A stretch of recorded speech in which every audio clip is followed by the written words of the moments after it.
dzīvēm, sakrājām kādus šos negatīvās pieredzes, nosacīt negatīvās šajā sarkanajā zonā, kas rada ankuru.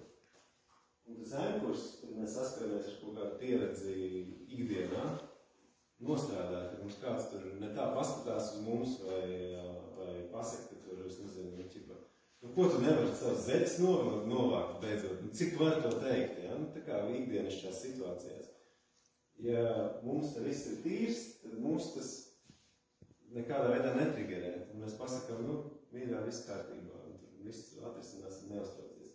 Bet ja mums tas ankurs ir, tad mums attiecīgi ir trigers, pretreakcija, un tajā brīdī, kas notiek, mēs aizmirstam savu dievišķo būtību, mēs neredzam otru cilvēku dievišķo būtību, un mēs neredzam to visu lielo spēli, un mēs esam šajā kastē.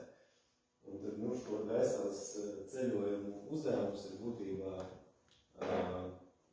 atgriezties, paskatīties, kas tur ir par ankuru, un kas ir tā mācība, kas tajā brīdī netika apgūta, jo bieži vien viņas var būt sagrozītas. Dažreiz ceļojumos ir tā, ka cilvēki aiziet kaut kādā vienā nesanākā dzīvē, un viņus, piemēram, tur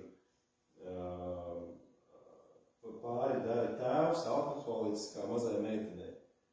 Un kā tu tādā situācijā piedos? Nevar saprast, kāpēc tā ir. Un tad mēs ejam vēl, piemēram, tālāk un saprotam, ka cilvēks vēl iepriekšējā dzīvē bija despots, kaut kādā, tā kā tipiski tur senējās būvniecības laukumos, ja, tur ar pātagām un tam līdzīgām lietām. Un tas vienkārši tagad ir, kā spogulis, iespēja pieredzēt pretēji tam, ko cilvēks darīja pats.